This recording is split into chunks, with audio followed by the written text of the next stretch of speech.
If you pulled Fort Smith on social media, you might hear about those pesky walkers darting out in front of cars, wearing all black clothing in the middle of the night, while simultaneously staring at their cell phones. And they're never doing it in a crosswalk. And the police department has assigned themselves the job of trying to tackle the problem of pedestrian fatalities by, among other things, instituting a zero-tolerance policy for jaywalking. But have you heard the phrase, try walking a mile in his shoes? Are you sure you can blame jaywalkers if you haven't tried walking for yourself? Even roads without a sidewalk usually have a grassy shoulder, a clear zone that can be walked through.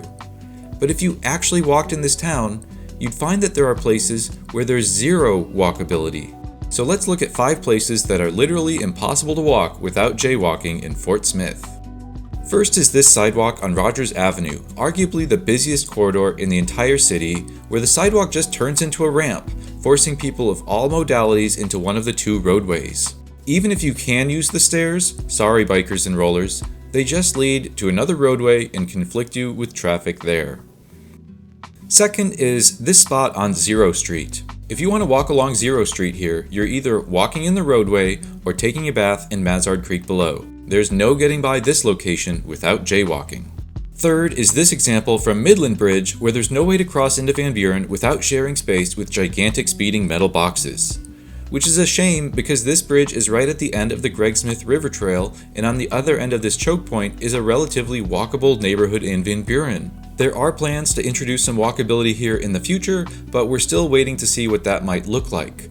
I tend to favor reconfiguring the existing space rather than build a whole new bridge, but that's a debate for the future. The next 2 locations have zero walkability in certain times of the year, and that's due to overgrown brush. You might think brush is just a couple of leaves, but this is just something you have to walk to understand.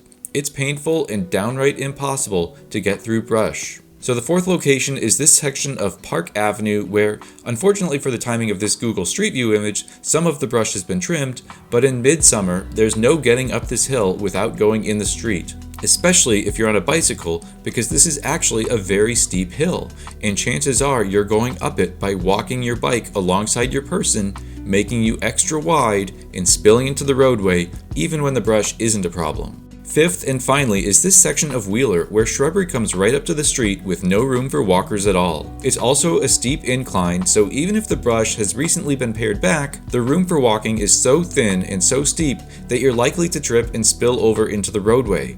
And there's no room for walking or riding a bike here at all. This is an example of a place where, even if you wanted to fully follow the law, let's pretend we're traveling northbound on Wheeler and come to this impossible location, which is how I found it the first time, and you want to cross Wheeler to continue your travel north. You'll have to turn around and find a safe place to cross. It's a 3/4 mile journey down to Y Street through some pretty gnarly intersections and bridges.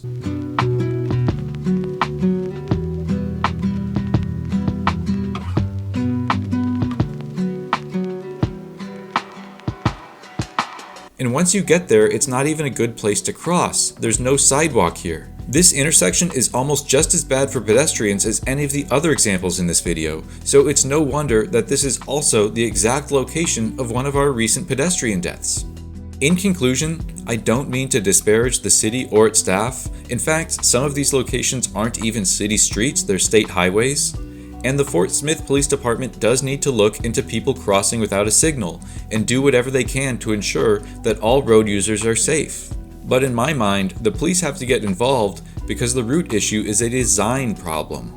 All modalities respond in kind to their built environment, and we built an environment that emphasizes high speeds.